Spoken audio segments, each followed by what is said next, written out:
Hey, Chris and Stephanie, thanks so much for joining me for Job with Julie. I know a little bit about your story, and I'm so excited to hear the full version of what you've walked through and just the hope that your lives represent. So thanks for being willing to share. Man, we're happy to be here. Any chance to tell our story is a good day. Yeah. Now, you're both musicians. Do both of you sing? Do you play instruments? Kind of what's the breakdown there? Stephanie wouldn't admit it, but she can play the guitar if she has to. She But can. he's an incredible guitarist, so I don't play in our band. Okay. But we both sing and write our own stuff, and our band Out of the Dust was really birthed out of our story. Uh-huh. And all of my favorite songs are ones that she sings on and I don't sing on. So if that tells you anything about her singing ability, Yeah, that's she's pretty Anyway. cool. Yeah. Did you meet through music? No, we met. We met in the holiest way possible, which was on a mission trip when we were in high school. The sarcasm, yeah. in case you don't know us yet. That is the holiest way possible. I mean, really, it's not like we met in a bar or something like I that. mean, that is true. That is true. Yeah. There are worse ways to meet. And were you both passionate about music at that point already? Well, the reason she was drawn to me is because I was like playing guitar, probably John Mayer off in the corner it was somewhere a at the little bit admission trip training. So it was definitely a corner piece of our relationship. But no, Yeah. I did band, like flute and piccolo. I am introverted. I was very shy, didn't ever want to sing or play in front of people. So it was just like something I loved. I love music, but never something I imagined doing with my life or ministry. And I want all the attention to be on me at all times. So I was happy, playing guitar and being on stage and stuff. So. Great combination. Did you start to sing together and perform together before you got married, or was that later? Before we got married, and I mean, you'll hear this through our story, but that was one of the earlier struggles in our relationship. Not like a huge struggle, but it's indicative of our relational happenings at the time. Like I have or had or do have, I can have a rougher voice, I like the kind of bluesier stuff or whatever. And Stephanie's just so angelic and pretty and beautiful. And she can get bluesy and stanky too, but we just didn't see how our voices fit together. With worship, yeah. We didn't write together or really perform. We started out by leading worship for a little college group in town. Yeah. That's probably a good way to start. Yeah. The holiest way. Yeah, there you go. I know this is sounding very cliche. But it won't. We'll break all of that.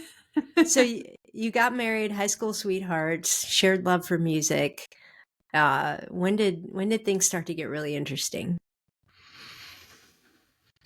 Go for it. Go for it. Well, things for me got interesting. I've always loved science and like physics and quantum mechanics and all that stuff. And that there's such a community now around questions about faith and doubts and all of that. But all of that stuff kind of clashed 10, 15 years ago when I was really into it. And I felt like I was given this choice. It was a false choice, but between faith and science or faith and reason, there's so many resources on that now, but I was kind of stuck in that place. And I didn't really feel like I had anywhere to talk to anybody about that. So I felt really lonely because of that. Meanwhile, I kind of grew up with, I didn't kind of grow up. I grew up without a dad, and he was never in the picture, and I didn't have an idea of what marriage was supposed to be like. And unfortunately, I'm also an idealist. I'm very idealistic, and so I had all these ideas of what marriage would be like in my head. And a young man, how much sex we'll have, all the wanting and desire and all, and marriage wasn't like that. So there was a lot of sadness too around that. I didn't call it sadness at the time. I just knew I felt frustrated. I didn't know that I was alone, but I was very lonely. And that just led us to dark places. And I think at the same time, being in college, like you were in the recording industry. So that was a whole other like new worldview that you were being exposed to. Yeah, so Yeah. things were definitely interesting very quickly after we got married. Being as young as we were and still in school, still working, just time was such a precious commodity, and connection was not as frequent as I think we would both have liked it to be. So, Mm-hmm. So you kind of you grew up in a Christian home or church, it sounds like, but then you encountered real life doubt of, can I trust God? And science was sort of the impetus of that, some of the scientific questions.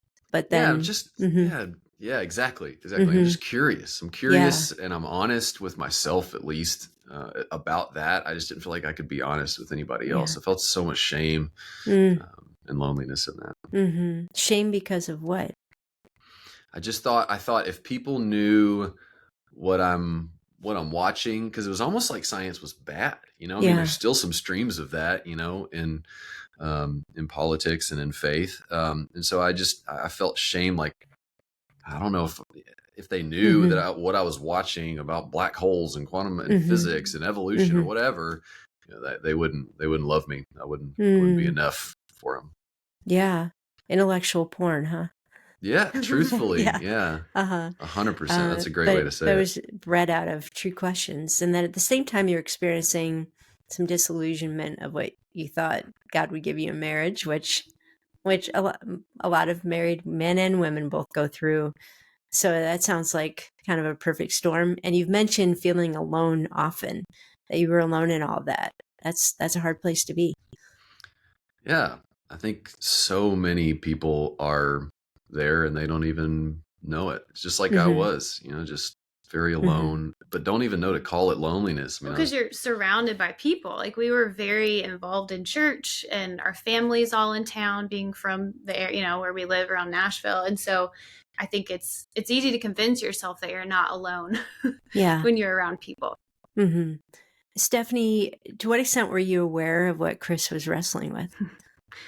Very little, very Mm-hmm. little. Like he mentioned, we were in school full time, working part time, involved in church, like I said. And I think being ships in the night, we didn't have a lot of time, just Mm-hmm. actual time to connect. And there were definitely times after, that honeymoon phase, that first year or so, where our communication was not great. It wasn't healthy. And we knew that. And I knew that, but I think it was easier for me to just assume it's fine. Like we're Mm-hmm. busy. If we get to this next step, right? If we graduate, once we're in our jobs, once we get to, XYZ, we'll be all right. We'll figure it out. And so I Mm-hmm. just kind of blocked it Mm-hmm. off and thought, it's fine. Let's keep moving.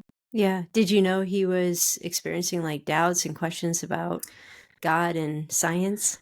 We had I remember one conversation that we had about it, Mm-hmm. and it terrified me in my Mm-hmm. very untested little box of, of Yeah. the Christian walk that I had, what I thought Christianity was. And so I think I don't know how I came across in that conversation, but I'm sure I wasn't a welcomed presence, Mm-hmm. with those doubts, because I didn't know what to do with them and it was Sure. scary. And so I think from that point, I just saw, well, okay, he's reading some books, like Case for Christ and some of these, Mm-hmm. these books that you hear of, that people who are wrestling with their faith that they should read. And I was like, oh, well, he's good. Like we've talked Yeah. about it. He's wrestling with it. He's figuring it out. We've got great pastors. It's okay. So Yeah. I didn't bring it up everything's again. fine. Everything will be Yep, Mm-hmm. fine. that was my Mm-hmm. mantra. Yeah. But that didn't end up happening. How did No. things unravel further? Well, my loan, all the things that I was feeling. I mean, those, if we don't know what to do with that, it will drive us. It will cause us it will show up some way in our lives if we don't know how to process and express it. So, I ended up, I was in the music industry, like Steph was saying, and there's just a buffet of coping mechanisms to Mm. to to make yourself feel better. And I mean, the internet, and there's fake intimacy on the internet, with porn, and so I Yeah. got into drugs and alcohol and friends and parties, and just really trying to find any sort of Mm-hmm. safety, any sort of respite. And it wasn't like things were just awful between Stephanie and I, it's just it wasn't really alive. We weren't thriving. And that just sort of slowly killed me. Meanwhile, all the other stuff is happening in my life with my questions and doubts, the drug use. And so all of that led me to a place of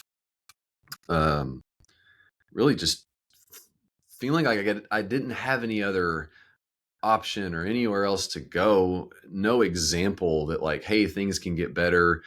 This is normal, like what you're going through. I didn't have anything like that. So I just started to believe this lie that in order to be happy, I had to leave, not just the church, but my marriage. Because it all felt kind of dead to me. And the way that I saw light and life was apart from what I had known. And so those lies were very believable, when the enemy gets us alone, when we're experiencing loneliness in that way, and isolation, just deep isolation, those lies can come in and really wreak havoc to our soul. So I believe that lie and got my ducks in a row. I read all of those books that she says she saw me reading. I'm actually reading those not because I'm seeking. I'm reading it so that I can check the boxes off and be like, look, to myself and to anyone who would ask me in the future, look, I did all the right things. I read all these books. I've tried. I was already kind of done. And I sat her down in January of 2010, and we're just sitting next to each other on the couch. Hey, can you talk for a minute? And I just dropped a bomb containing 14 words, which were, I don't believe in God anymore, and I don't want to be married anymore. Wow. Gee. And Those are the bomb exploded. 14 powerful words. Yeah. And what year did you get married? We got married in 2006. So we'd only been married about 3.5 years at that point. I just have to pause for a minute and say, I'm sure you've encountered this too. There are a lot of couples who have been on a similar journey where 3, 4, 5 years into marriage, one of them, it just is wrestling and ends their marriage and often walks away from their faith in God. Have you run into couples that have similar stories? Yeah, only every day. Every day. Yeah. I think a lot of people, some people find us through our music, which a lot of is inspired by our story, but a lot of people will find us on social media or word of mouth, or we play at churches and they hear our story. And I think a lot of people don't hear the redemptive side of a relationship crumbling. So sometimes we're the first people have gotten to talk to who are just desperate for hope. And I mean, we spent an hour or so before this call, even just answering some messages on social media of people desperate for hope in their relationship. Yeah. Can you talk, Stephanie, about where you were when those 14 words were spoken and just kind of what that sent you to? Absolutely. I couldn't even process what was happening that night because it was such a shock.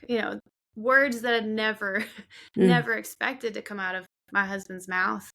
And being a very logical thinker, it's like it wouldn't compute. It was not supposed to be my story, right? Well, the story that you'd lived had been everything's fine, great home life, great family life. And if it's not great, I can make it great. Yeah. Do the right thing. The right things will happen. And that black and white thinking, it doesn't line up when your husband tells you that. Yeah. And so I went through every emotion, the denial, the just utter devastation, the grief, the anger, all of it, and I tried to convince him to stay for, I guess, about a month or so. We were still living together in our house. And it wasn't like we had these screaming, like fighting matches afterwards. I think you wanted to kind of save face, not be the bad guy. And we had actual conversations, but it was very clear very quickly Nothing I said or did was going to make a difference. Yeah. And so at Which is that a great point, feeling. That's a oh great yeah, place to great be. feeling for someone who Powerlessness is wonderful. found so much security and control. That's what I realized walking through that, is how much of my need to control. And so that year was such a journey for me of not only learning how to let go of that control, which I say journey and it's ongoing, because even now it's something I have to be reminded of, right? If you trust the Lord, like he's the one that can handle all of it and can take something awful and turn it into something good. And so for me, it was figuring out who I was outside of being a wife and being the good Christian girl, because that I realized how much of my identity was tied up in that.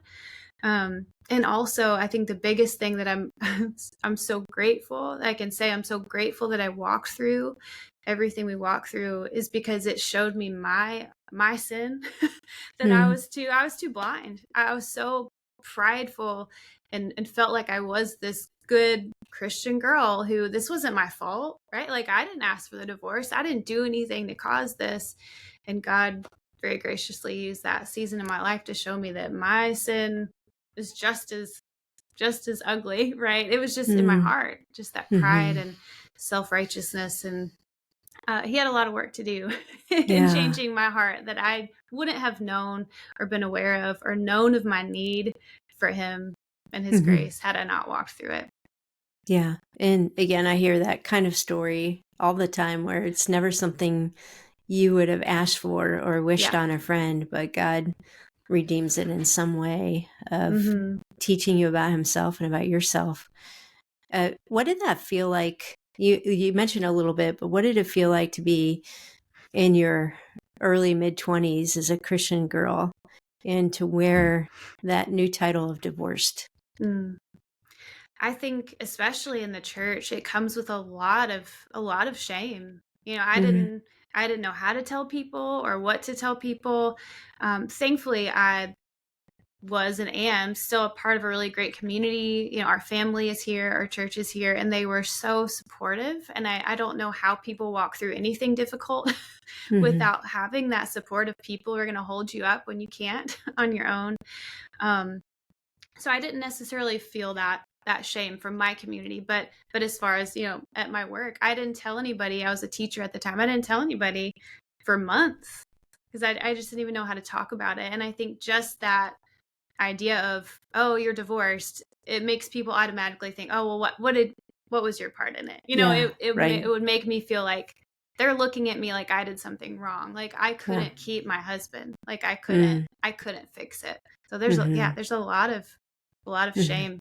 Yeah. And it's not appropriate to explain to everybody how it happened. And exactly. It's just, you just have to kind of live with what people are going to assume and think. And that's really, really difficult. Yeah. Especially if you're somebody who, still has hope for God to do something, for that to be open, that who knows. And as we tell more of our story, obviously, spoiler, we're here. So something happened, but yes. But you also, there's that fine line of, you want to tell the truth, but you also don't want to drag your ex-spouse through the mud, in front of people. So it's really tough. And lonely. And lonely. Yeah. Yeah. Chris, you stayed with Stephanie for a month or a few months. And as you said, you already checked out. You're probably like just longing for freedom from the marriage, from, all the expectations. What happened when you finally got that freedom? Oh, it wasn't all roses immediately because it was like this necessary evil that I had to do. I didn't want to hurt anybody. I'm very, have been very codependent. I very much want people to like me. And so I hated to, on some levels, to do what I was doing, but it was collateral damage that was worth it in my, for the sake of what I thought I wanted and needed, which doesn't make me a hero. I was just really broken and lost and just deceived. And it was great for a while, even though it was so hard, but I'd been living in darkness and shame and loneliness and all of this hiding in secrecy for so long, I'm finally telling the truth. Nobody wants to hear what I'm saying, but for Mm. me, I'm actually telling the truth for the first time. And as much as I felt like I should, I didn't tell the whole truth, but even just telling the truth about who I was and who I'd been, it felt like this weight was lifted, even though I'm kind of placing that burden on others. Mm. And as hard as that was to walk through, it did feel really good. And now I'm free. I can do what I want to do. I can be who I want to be. All the things that I'm doing in secret now, I don't have to feel bad about it. Yeah, and you filed for divorce within a couple months. Yeah. Mm-hmm. Yeah. Everything was final. And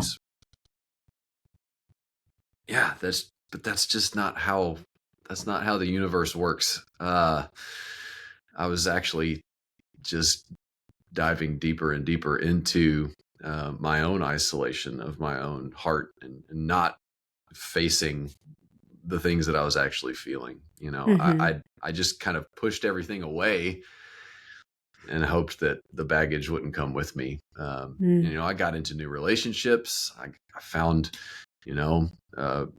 girls who I felt like treated me the way I thought I wanted to be treated and gave me what I thought I wanted. And Mm. more drugs and alcohol and friends and parties, and just the a living example of the prodigal sort of Yeah. son, Yep. But like I said, that's not how the universe works. Yeah. And so Before you keep talking please. about that, I'd love to ask Stephanie, how aware were you of what Chris was doing and engaged in, and how did you set those boundaries in terms of still loving him, praying for him, maybe having hope, but the more he's making these kind of decisions, were you aware of that, or did you just nope, our lives together are done? Some of it, to a certain degree.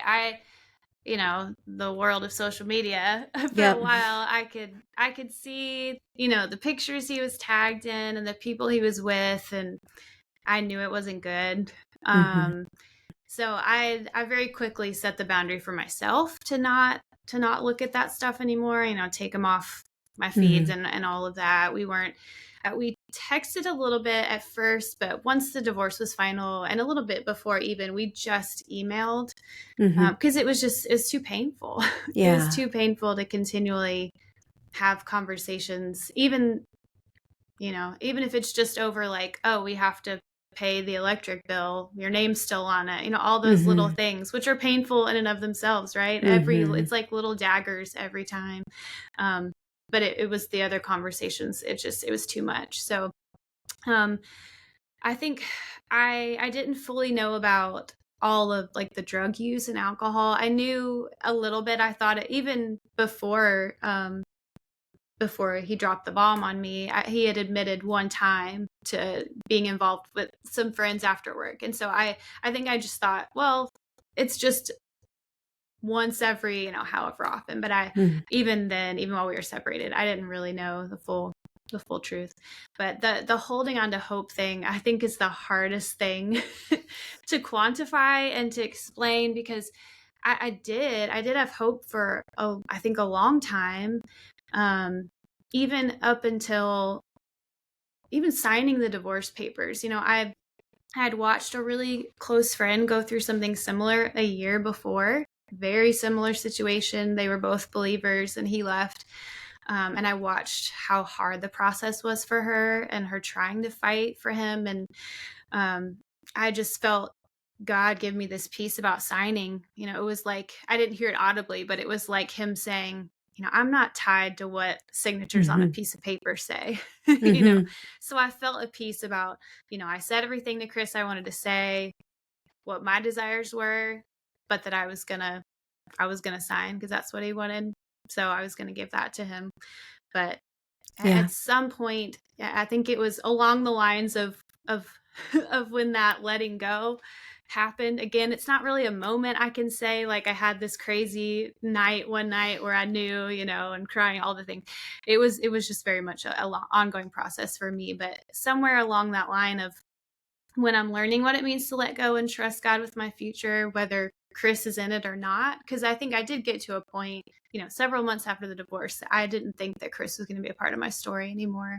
So I still prayed and hoped that he would come back to the Lord, but at a certain point, call it self-preservation maybe, I wasn't still clinging to the thought of he's going to come back. Yeah. Like, God's going to redeem this, because Yeah. I don't know. I didn't No, know. it's part of moving on, Yeah.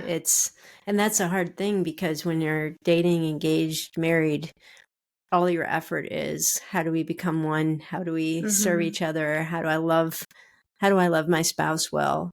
And you can't just turn that off to like, now we're not together, and it's actually not healthy for me to constantly be thinking, how do I win him back, and how do I hope for him to come back? So Yeah. that's a tough road. And it sounds like God really had to release you from that, even if you still had some hope.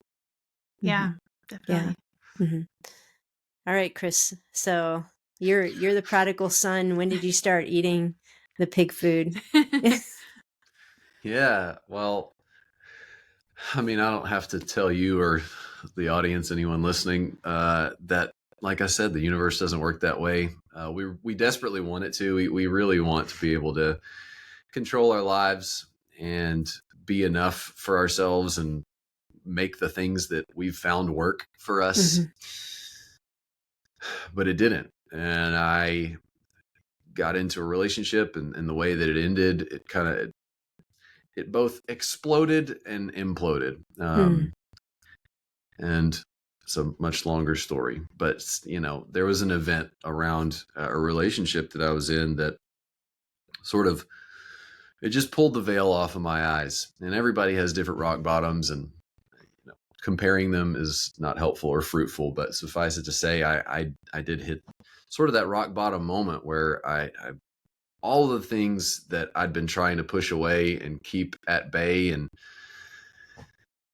they all just came crashing in, and I couldn't stop it. And I couldn't I couldn't manage my life the way that I'd been living it. And I was waking up in cold sweats. I was battling anxiety and waking up and looking in the mirror at just like a shell of who I thought I would be once I'd left.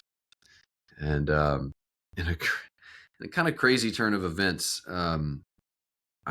God found me in the weirdest way possible. My dad had left me a Bible, and it's a really kind of dark night of the soul, and opened it up, and I'm not sure the exact order of events, but there was this letter from my dad inside of this Bible, and Stephanie had left this Bible out on my nightstand or my dresser when she left, the day she moved out. And I saw it there, and I was like, come on, come on, really? I see what you're trying to do here. So I just threw it in a drawer. But when we're at our deepest, darkest moments, we kind of revert to those things that, that we found helpful or hope could help us. I was looking anywhere for anything. And inside the cover of this Bible, I mentioned I didn't grow up with a dad. He had his own story of recovery, and he'd left me a Bible. That was like one of the one things he'd left me, because he passed away when I was 12. And on the inside cover of that Bible, it was a letter from my dad. And it said, one day you'll question everything that you've learned, but on that day, remember that Jesus is the way, the truth, and the life, and nothing you've done could keep you from his love. And so it's, that's a pretty remarkable flare in the sky, rainbow in the clouds moment. It's feeling something that I couldn't understand, something that I didn't know how to engage with. I didn't know how to engage with God, or how to step into this mystery that seemed to be reaching out to me, but in my own way. Yeah, go ahead. Yeah. Did you ever see that note before? Did you just discover? Okay. Yeah, I'd seen it before. But you can read a Bible verse a year apart, and it means something completely different to you. And so I wasn't ready to hear what that letter was trying to tell me. And I also wasn't ready to hear what God had been trying to do, and what God had really sort of let the leash out, for me to go and discover on my own. I wasn't ready until I hit that sort of moment of desperation. And in that, God moved in.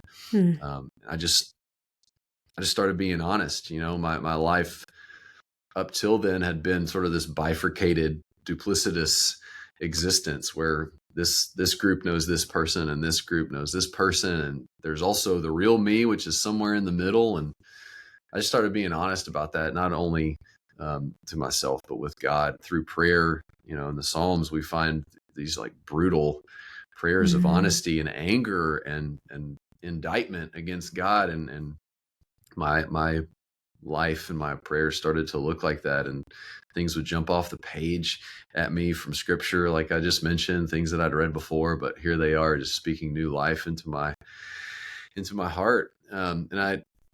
It's a very short season of time where this sort of happened. It was maybe a matter of just a couple of weeks or three, and throughout that time it just felt like God just kept bringing back these thoughts, these sort of desires of my heart. And I ignored it at first, but there was this message, this one thing that kept coming back again and again and again. And it was that I was supposed to pursue Stephanie again, that we were supposed to be married again. Even though I told Stephanie, hey, even if I find God again someday, even if I believe and I'm a Christian again, we just don't work. We're too different. Wow. We got married too young. And yet here I am, not even a year later, finding this desire in myself and this belief, and that God is speaking directly to me, kind of telling me this. Wow. That's intense. Yeah. Yeah. I mean, usually you don't hear all that happen within such a short time. So obviously you got married again. So how did that happen? Like, what was that first conversation like where you're trying to explain to Stephanie what God is showing you and the fact that you want to be with her? Yeah, well, I reached out to her parents first because my mom had been in contact with Yeah. both Stephanie, and her parents were pretty close. And Well, you are a son to my Sure. parents. Yeah, we and live that's 3 minutes down the road. and that's that's part of the grief that we didn't even mention. Like Yeah. when you go through something like this, your whole family goes through it. Yeah. And so I reached out to them first. I guess that seemed like the chivalrous thing to do, and spoke with them, and they got in contact with Steph. And sure enough, like I think it was that same night that I went over to the house that we're sitting in now, that Stephanie had bought on her own. Went over, and she wouldn't let me in, but we ended up walking the neighborhood. Like, I wasn't being mean. It was just It's a boundary. Maybe a little bit. Yeah. Who Well, knows? It's a boundary. Yeah. This house was the place where I bought it, and my family and friends, we wrote scripture all over the floor. It was like my sacred space. So It was definitely was. Yeah. And it was a message to me too, like a healthy message to me. But we walked the neighborhood, and it was just incredible. Like to hear what God had done in her through this season of awful torture and suffering, and for her to hear what had been happening in my life. And then it was this beautiful night. Did I say 5 hours? I mean, we were 5 hours. It was like forever. And then everything in me didn't want to say what I thought God had been telling me, but I'm not a disciplined person. And I was caught up in the night, and I was caught up with all of these emotions. And so I just blurted out at the end of the night that God told me we're supposed to be together again. And Stephanie didn't respond with, okay, yes, let's do it. Yeah. I was so confused. Why don't you see? The universe doesn't work that way, Chris. The universe doesn't work that way. Yeah. So Stephanie, there was a long journey ahead of us. And you can speak into that a little bit. Yeah.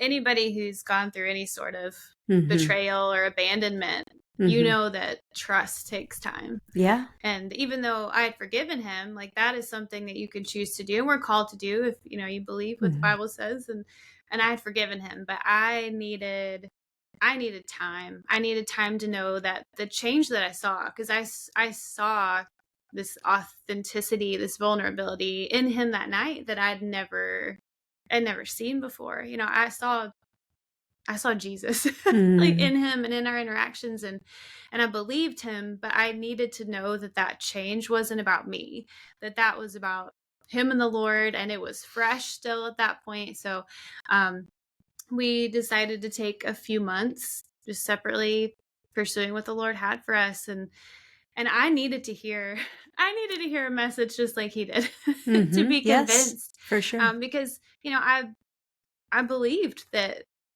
God he's still a God of miracles. You know, that didn't stop when the Bible closes, right? And so I knew that he could do something with this, but it was also a huge risk for my heart again, Right. you know, and so we were doing, I think you had already started, we're about to start counseling. We did some counseling separately. And as a funny anecdote, just to tell you what this season was like, we were kind of emailing. We weren't talking as much, but we were emailing a little bit here and there. And I got an email from Stephanie that was like, I think we need to take a long, like, we need to just go and think about, you know, and pray. And we don't need that. Our journeys don't need to involve each other right now, at least for the time being. And then like 2 days later, it wasn't 2 days. It was not short. Well, and he knows this because we are in the process of writing a book and editing and all of that. I wouldn't remember that otherwise. That's the only reason I know. And found all our old email conversations. I had thankfully somewhere along the line thought to save them.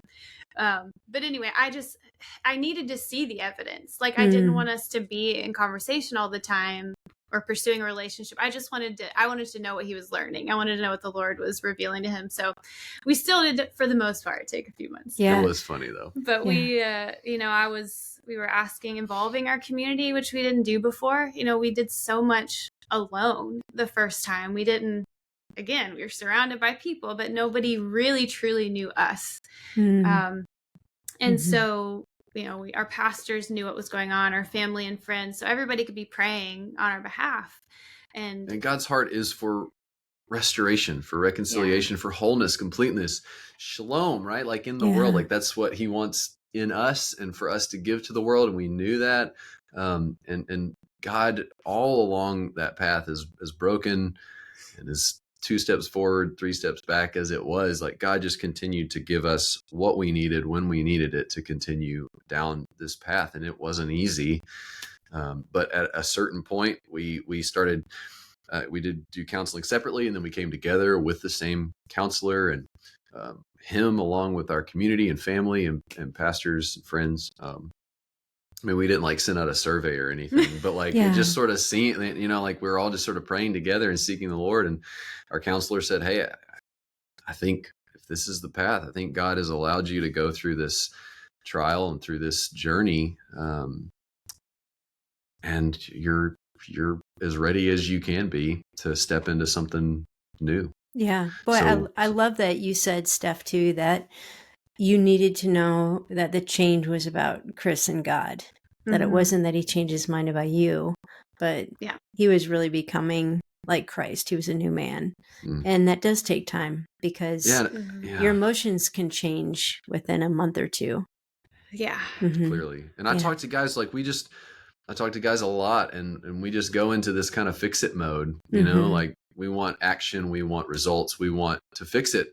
And really the greatest gift of those hard seasons is just to stop and slow down and feel the thing that you're trying to fix. And don't try to fix it, just feel it. And because you're probably if you're trying to fix it too hard, too much, you're probably trying to push something away that God wants to reveal in you and work on you.